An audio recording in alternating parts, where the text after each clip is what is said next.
If you look back to the Institute's launch in 2002, that was a time when the portrayal of Muslims and discussions of Islam were often one-dimensional.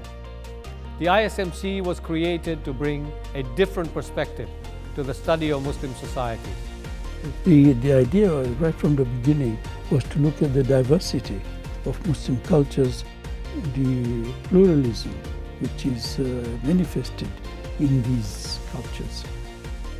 Rather than talk about clashing civilizations, I began to talk again and again, as some of you may recall, about a clash of ignorances. My strong expectation is that from this new home, the Institute for the Study of Muslim Civilisations will contribute powerfully to building new bridges of understanding across the gulfs of ignorance. In a short time, the ISMC has come a long way. We just launched a dual degree master's program with Columbia University in New York. It is a highly interdisciplinary degree. Our faculty includes specialists in anthropology, archaeology, history, law, linguistics, religious studies, political economy, and more. All cultures make assumptions about what's right, what's wrong, what's proper. And coming to ISMC, what students have to do is to critically look at themselves in the mirror and say, why do I think that? It is a program which teaches you aspects of religious studies, aspects of development, aspects of cultural studies. And what they do together is they change the way you think. I started to ask myself questions like, what is culture? What is religion? What is politics? Do they always go together, hand in hand, or do they contradict each other? We have a very small, intimate setting where the students really have an opportunity to get to know their tutors and to go in depth into those areas that are most of interest to them. I've been to British universities prior to coming here, and I know that we didn't get this much attention. So I've actually attended a graduation ceremony at ISMC in London, and it just gave me so much joy and pleasure to see those students achieve their degrees, and to see the diversity of the students, and to see the happiness and the excitement and the energy. One of the most important continuous threads of the MA is really the quality of our students. And I'm proud to say that many of our students now are working in universities and in important positions in civil society. We have seen under the Dean's leadership, ISMC recruit and retain an outstanding collection of academics who have networks all over the world, who do research, teaching, and scholarly output at the very highest standards.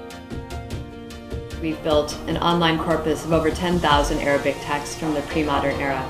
That's over 2 billion words. The question now is, what can we learn about these texts using digital methods?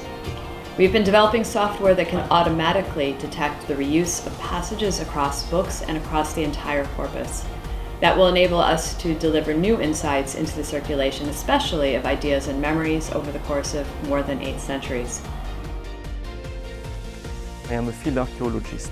So I work in Egypt, East Africa, Kenya, Tanzania, Comoros, but also Ethiopia, Maldives and Pakistan.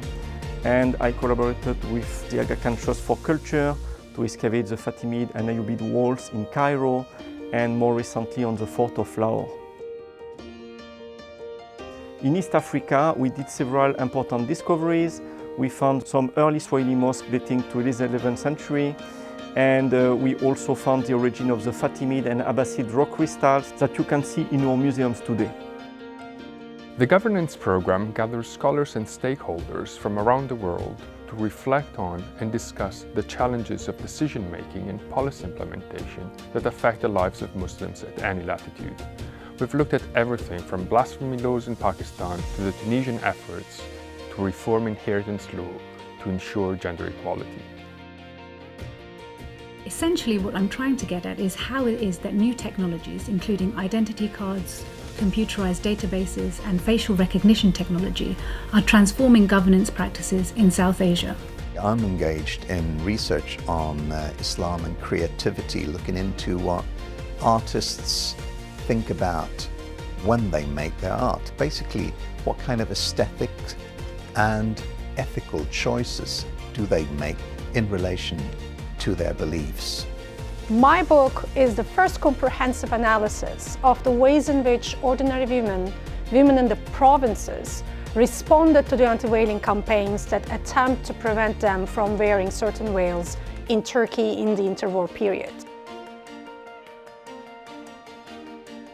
The Aga Khan Agency for Habitat has mobilized hundreds of communities in northern Pakistan to help with the delivery of clean drinking water.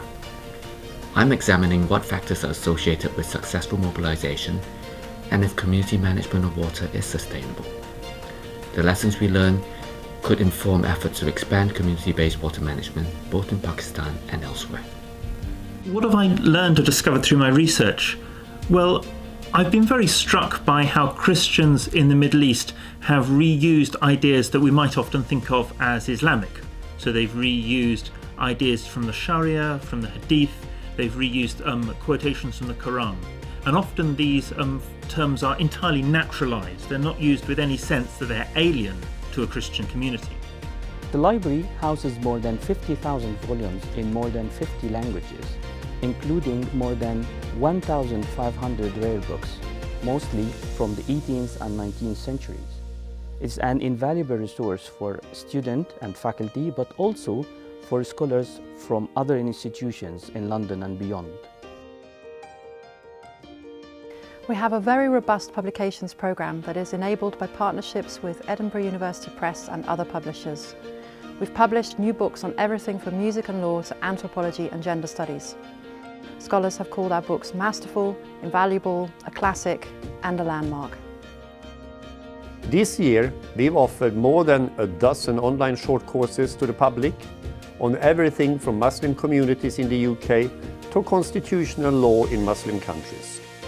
We also run week-long summer and winter programs that give participants the opportunity to learn in depth about issues such as gender in Muslim contexts. As we enter our 20th year, we have several exciting new initiatives in the works. Most importantly, we will be launching our PhD program. That will be a major milestone in the Institute's development. The future looks bright. I think in the coming years we will see ISMC continue to grow and develop in all aspects.